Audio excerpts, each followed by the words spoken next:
Bueno, bienvenidos. Gracias. Muchas gracias a ustedes.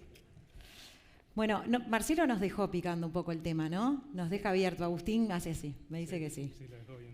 Porque los que estamos aquí sabemos que todos nuestros hábitos de consumo, de la forma en la que nos movemos, toda nuestra vida atraviesa e impacta en el medio ambiente. El cambio climático tiene que ver con nuestras costumbres. Por eso también hablamos del cambio cultural, de este nuevo paradigma que tenemos que educarnos, ¿no? En ese sentido.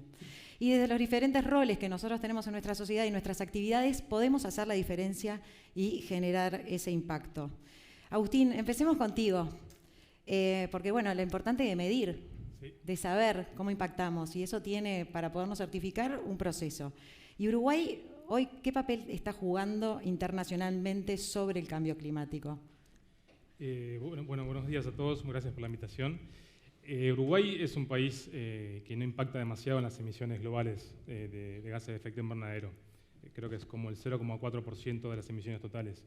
Sin embargo, siempre que vamos a las COP, tiene un rol de privilegio, porque nos miran por las cosas buenas que hacemos. Hace unos años con el cambio de la matriz, el año pasado Arbeliche presentó el bono indexado a indicadores de cambio climático. Siempre tenemos cosas para mostrar muy interesantes. No tenemos impacto en las emisiones globales, pero sí tenemos que trabajarlas igual, ¿no? No podemos descansar. Y entonces Uruguay propone acciones de reducción de emisiones. Y entonces esas son las cosas en las que estamos trabajando. Uruguay tiene metas de reducción de emisiones. ¿En qué se traduce eso en el diario? Eso todavía un poco quizás lo iremos trayendo ahora. Pero justamente, porque el sector privado tiene también el poder de poder trabajar y aportar en ese sentido. ¿Cómo viene avanzando? Viene bien el sector privado. Lo que sí está claro que cuando hablamos de huella ambiental son muchas más cosas que solamente el carbono. Yo tengo la sensación, o creo conocer un poco todo el sector para decir que en grandes temas tenemos resuelto algunas cosas. Por ejemplo, residuos. Hay una ley de residuos o de envases o de evaluación de impacto ambiental. Sin embargo, en carbono hay mucha conciencia y se habla mucho, pero no hay un norte muy claro. Entonces las empresas hoy en día se están tirando un poco el agua, tomando acciones pioneras en manejar la huella de carbono. Lo que sí está claro es que si las empresas no consideran el cambio climático, hay ciertos riesgos. Y me gustaría mencionarlos, ¿no? Sí, hay riesgos, por ejemplo, que tienen que ver con los regulatorios. En diciembre del 2020, para mí fue una sorpresa que en la rendición de cuentas apareciera un impuesto al carbono. Hoy tenemos en Uruguay un impuesto al carbono que todos lo pagamos cuando compramos nafta y es el impuesto al carbono más alto del mundo. ¿Y eso cómo va a evolucionar en Uruguay? ¿Va a haber más impuestos en otras áreas, en otras actividades? No lo creo en el corto plazo, pero es lo que está pasando en otros países.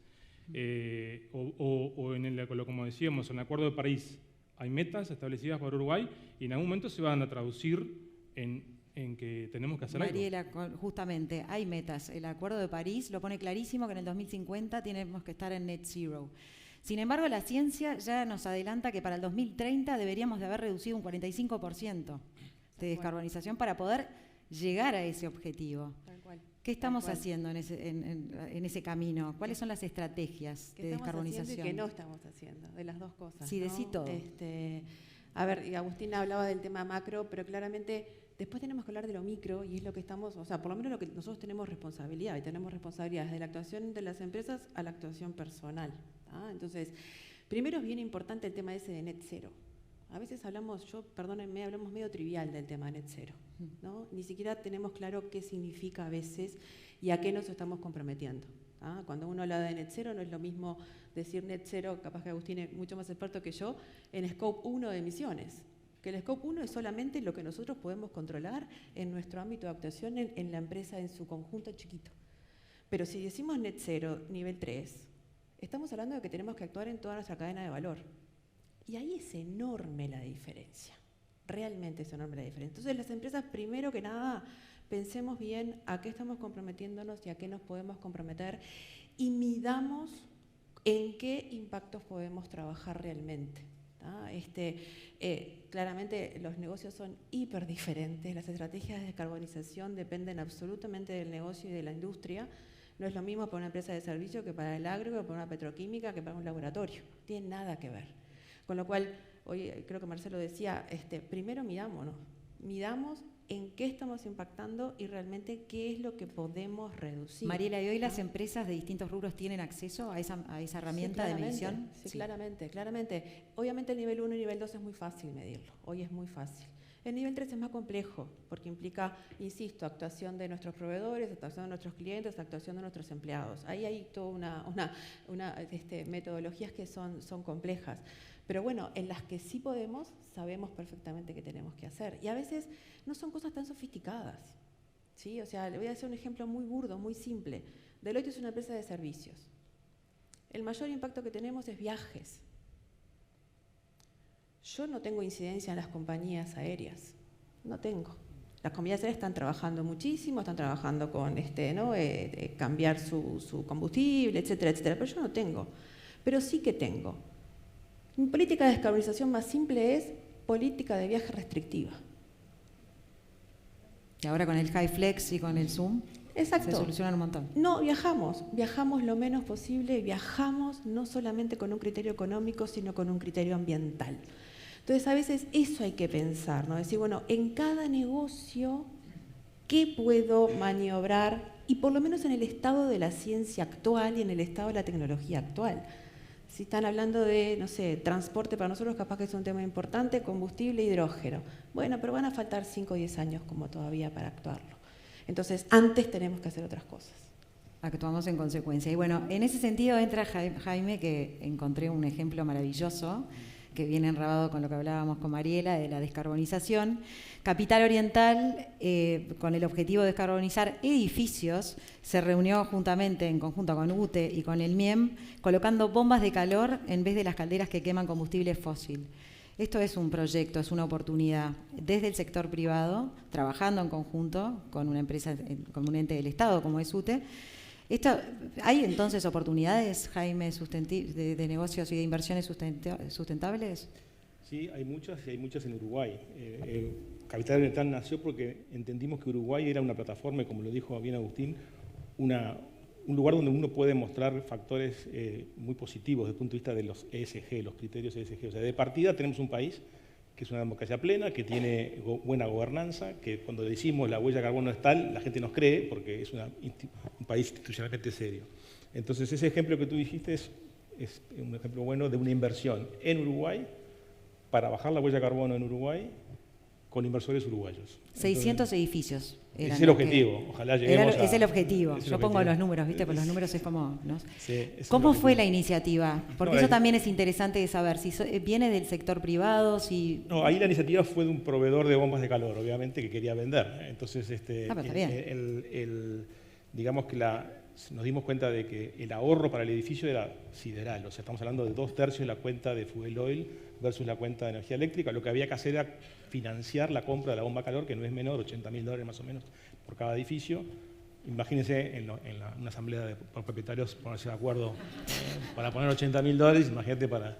Entonces, lo que hicimos fue facilitar el financiamiento, que es la gran barrera. En definitiva, así, bueno, tranquilo, los gastos comunes no se tocan, con lo que ustedes van a ahorrar del fuel hoy van a poder pagar la bomba, y así empezamos. Estamos recién empezando, pero es una oportunidad de inversión, pero hay digamos, en el espectro de inversiones sostenibles hay otras. Por ejemplo, en lo social. Acá estamos hablando mucho de medio ambiente, pero no hablamos de inversiones de impacto social, ¿no?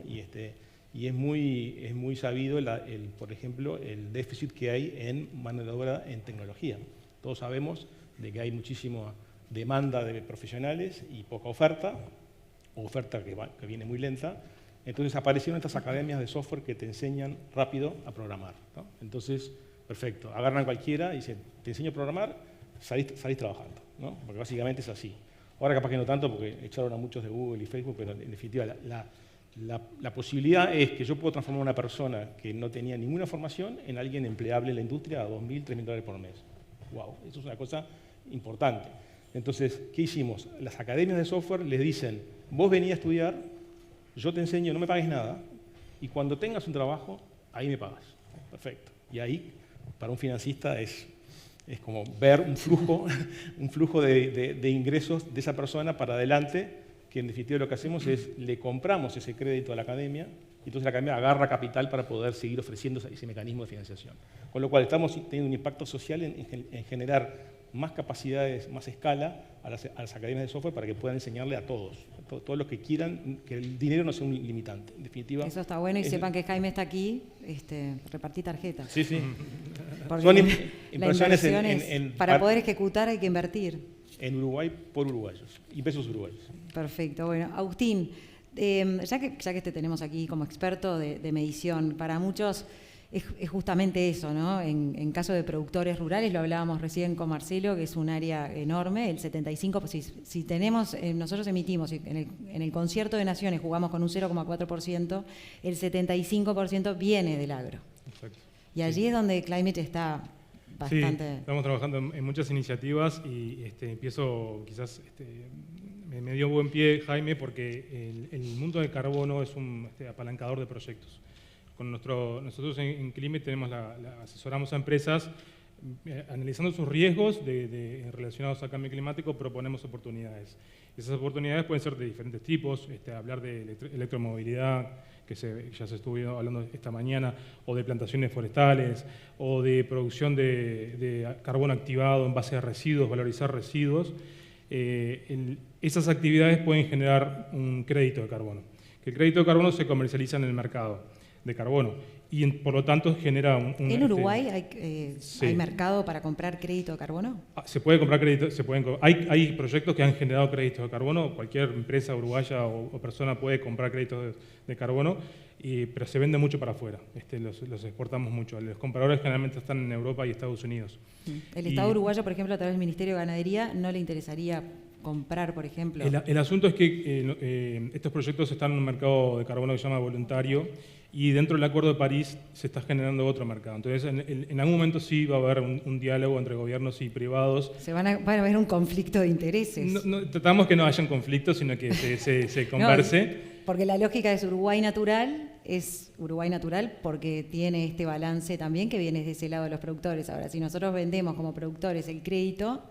Sí, puede haber un problema de doble contabilidad. Pero eso se va a solucionar y va a haber oportunidades para todos.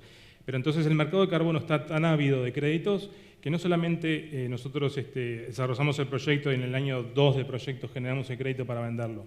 Hoy en día hay mecanismos de financiación para esos proyectos basados en pagos adelantados de ese crédito de carbono. Yo tengo una buena idea, un buen proyecto, y me pueden financiarlo a la implementación del proyecto con la promesa de repagar ese préstamo con los créditos de carbono. Entonces, se están habiendo más oportunidades. Más allá de medir, Mariela decía algo muy importante, que es aprender de nosotros, ¿no? De nuestra propia empresa, para saber cómo hacerlo. Porque una vez que tomamos la decisión como empresa, de cualquier rubro, piénsenlo, el rubro que ustedes se manejan, le pregunto a Mariela, ¿cómo empiezo a tomar la decisión de decir quiero generar un camino sustentable, quiero entender cuál es mi huella, quiero ver cuál es mi huella ambiental, mi huella de carbono? Pero hay un montón de decisiones.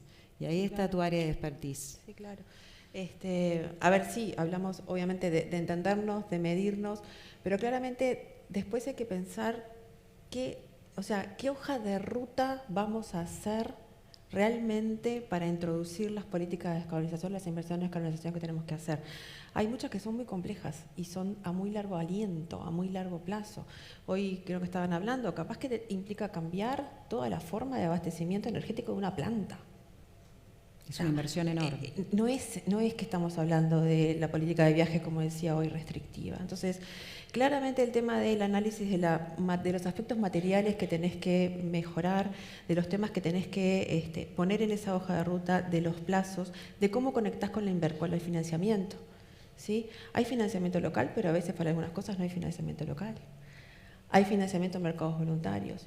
Hay otras oportunidades de financiamiento que generan, que son muy innovadoras y hablan de conectar inversión responsable con financiamiento de las empresas. Entonces, todo eso estratégicamente hay que ponerlo en un pienso, y estoy hablando de que quizás 5 o 10 años es ese pienso para muchas de las empresas. Y luego hay que ejecutarlo, medirlo y mostrarlo. Hoy hablaban en muchas de las exposiciones de rendición de cuentas y acá está todo el tema de que nos hacemos responsables de los compromisos y medimos lo que estamos mostrando y cómo estamos evolucionando. Porque si voy a pedirle a Jaime plata, Después Jaime va a tener que decir, bueno, ¿qué lograste realmente, efectivamente, con el dinero que hiciste en términos de inversión de impacto? Entonces, todo ese proceso hay que planificarlo. Bueno, pero no se asusten, porque está bueno arrancarlo, porque No, es necesario. está bueno, Está bien tener una cuota de realismo, pero en estos casos hay que entender de que a largo plazo, como hablábamos lo hablamos ¿dónde está Bebo Gold, del Sistema B? Como lo hablamos siempre, ahí está Bebo. Lo hablamos siempre, digo, hay que empezar, es un camino que se está recorriendo, que tiene todavía muchos lugares para aprender, es muy empírico en algunas cosas, si bien tenemos las medidas, tenemos las herramientas, sabemos, está la ciencia acompañándonos, la experiencia humana. Hay oportunidades de negocio, o sea, hay muchísimos estudios también y está calculado cuánto puede ser un valor económico de lo que se viene atrás de esto. Yo leí algún estudio de Deloitte de que hay un número mágico de 43 trillones de dólares en el mundo de acá a 2050. O sea, de cosas nuevas. Y eso implica también nuevos puestos de trabajo, nuevas tecnologías, nuevas capacidades. Entonces, también es una oportunidad y también hay que pensarlo. ¿Y se están sumando empresas productoras, por ejemplo, a solicitar su crédito de carbono? Sí, estamos la demanda. Con muchos proyectos con silvopastoreo también, plantaciones forestales, integrando la forestación con la ganadería. Me parece que sí, hay muchas cosas para hacer.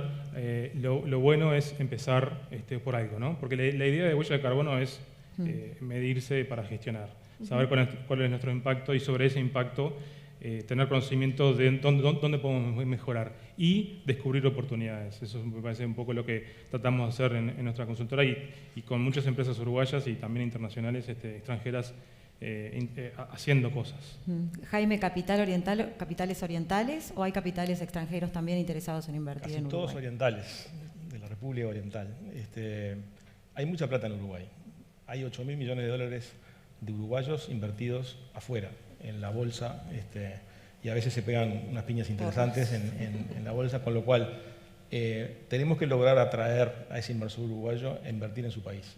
Y de eso se trata en buena medida Capital Oriental. O sea, básicamente lo que hacemos es identificar oportunidades que los uruguayos pueden palpar, o sea, una inversión muy constante y sonante. Por ejemplo, Uruguay tiene un gran productor de lechugas hidropónicas, por ejemplo, que es empresa certificada, Bebo lo conoce. Es una empresa que parece holandesa. Si tú vas ahí, y es una empresa que está creciendo y que tiene muchas oportunidades para invertir en ese sector, ¿no? O sea, hoy sufrimos una seca brutal. ¿Por qué no la hidroponía para el ganado? Si estamos pensando en que tenemos problemas de sequías constantes, hay muchas cosas para hacer. Entonces, el mercado de valores uruguayo debería volver a vivir, en el sentido de cuando, por ejemplo, mi bisabuelo tenía un libro con todas las acciones que compraba en la Bolsa de Valores de Montevideo, ¿no? Tenía Honda y tenía ¿no? esas cosas, y el diario publicaba el índice de la Bolsa de Valores de Montevideo, como si fuera el Dow Jones. ¿Por qué no podemos volver a eso? ¿Por qué no podemos atraer a inversores uruguayos a invertir en empresas uruguayas? De eso un poco este año nos vamos a focalizar en ese tema porque hay mucho dinero en Uruguay para invertir con sentido. Esto tiene que ver también, y no quiero dejar de preguntártelo, Jaime, estuviste en Zonamérica, estuviste en Uruguay 21, ¿por qué crear Capital Oriental con este foco de inversión sustentable? Bueno, toda mi vida vendí Uruguay, de una manera, tanto en Zonamérica como en Uruguay 21, creo que tenemos un país de riesgos bajos. Nuestro riesgo país hoy es equivalente al de Estados Unidos, el bono del Tesoro uruguayo paga 4%. Quiere decir que cualquier proyecto que vos le pongas arriba a ese riesgo es posible. Hacer una TIR del 15, del 20%, no sé cuántos contadores hay acá, pero en definitiva, si vos tenés un costo de capital bajo, muchos proyectos cobran vida, pueden tener andamiento. Y eso es lo que ofrece el Uruguay, un lugar de riesgos bajos y de previsibilidad, a tal punto que yo creo que ya no importa quién gane las elecciones en Uruguay. Sabemos que hay cosas que no van a cambiar nunca, por suerte, que son cosas que ya están instauradas en el país. Eso es una base brutal para atraer inversión, uruguaya y extranjera. Entonces hay miles de oportunidades. Hoy, viniendo para acá, me lavé los dientes con un cepillo de madera. Digo, ¿qué está ese cepillo de madera? Y bueno, y decía Colgate. O sea, Colgate tuvo que hacer en algún lado una planta de cepillos de dientes de madera. ¿Por qué? Porque lo que hablamos al principio, los consumidores empiezan a exigir, los reguladores empiezan a exigir y los inversores empiezan a exigir. Entonces, ¿por qué no? Habría que tomarse un avión e ir a hablar con Colgate, que ponga una planta en Rivera o en Tacuarembó, porque ahí es donde tenemos madera de sobra, tenemos residuos de madera, de hecho, que sobran, y tenemos un país que tiene las ventajas institucionales como para decirle tranquilo que acá estamos para el largo plazo. Entonces, de ese tipo de cosas es que va nuestra firma. Bien, Agustín, 2 o 3 pautas para las empresas para comunicarse con ustedes, para empezar el proceso. Bueno, remarcar que hay un compromiso internacional y todos estamos bajo ese paraguas del Acuerdo de París, con un compromiso de no aumentar la temperatura media global en más de 1.5 grados con respecto a la era preindustrial. Y eso, como decía Mariela, hay oportunidades, se generan oportunidades. También hay otro valor que es que para no llegar a ese aumento, el crédito de carbono debería tener un valor entre $50 y $100, ¿no? Entonces, hoy nosotros comercializamos créditos de carbono de alrededor de $15 o $20 cada uno, pero si el precio debería subir y eso detonaría más oportunidades para desarrollar acciones que mitiguen el cambio climático. Eso como oportunidad. Y otro concepto grande es que hay que prepararse, porque hay riesgos, como he mencionado hoy, riesgos físicos. Hoy estamos con la sequía y los problemas de sequía, que va a tener un derrame en la economía que hoy no lo estamos viendo, pero en junio, cuando la soja se haya menos kilos de soja exportado, eso va a tener un derrame negativo en la economía. Hay riesgos reputacionales. Las empresas, si no hacen nada de estos temas, sus stakeholders o shareholders le empiezan a preguntar. Hay riesgos de litigios. Hace poco salió el caso de Shell y la nombraron responsable de la contaminación por toda su actividad y tiene que pagar multas y tomar acciones. Y de hecho hay un número que es que desde el 88 para acá, el 70% de las emisiones de gases de efecto invernadero son de responsabilidad de 100 empresas. Entonces ahí ya hay un artículo que salió en El País de España hace poco que decía nuevo emprendimiento social, juntá plata para hacer juicios a empresas y con esos juicios ganá y tomar acciones y mitigar el cambio climático. Esos riesgos hay que evaluarlos en cada empresa y con la evaluación de riesgos como resultado, bueno, implementación de acciones, que puede ser tan fácil como una medición de huella de carbono. Nosotros hemos hecho muchas huellas, suena muy difícil, pero en la práctica no lo es. Entonces, la huella de carbono para empezar a medirse. Después, en otros temas también trabajamos y podemos conformar una huella ambiental. Pero eso me parece que es importante remarcar que la huella de carbono es como puntapié inicial. Y contar con la certificación. Sí, acá hay entidades certificadoras que... Para poder llegar a pasar de todos los procesos. Sí. Y llegar a la inversión. Les agradezco mucho, no sé si tenemos 2 minutos más, Mariela, no sé si querés utilizarlos. No, a ver, que se animen. A ver, si bien decimos hay tiempo, pero también no hay mucho también, ¿no? 2030 está ahí nomás, son 7 añitos, y en muchas de nuestras organizaciones hay que hacer cosas importantes. Entonces, nada, sin prisa, sin pausa, pero hay que trabajar para ese 2030. Un mensajito final, sí. Es que desde CLIMIT normalmente asistimos a las conferencias mundiales sobre el cambio climático. Este año es en Dubái y estamos organizando una ida porque el gobierno entiende que el sector privado tiene que estar presente ahí, donde se toman decisiones relacionadas a estos temas y que no quede en un ámbito público toda esta discusión, sino que el sector privado tome la posta y negocie y discuta sobre estos temas. Bien, bueno, muchísimas gracias. Un aplauso para ellos.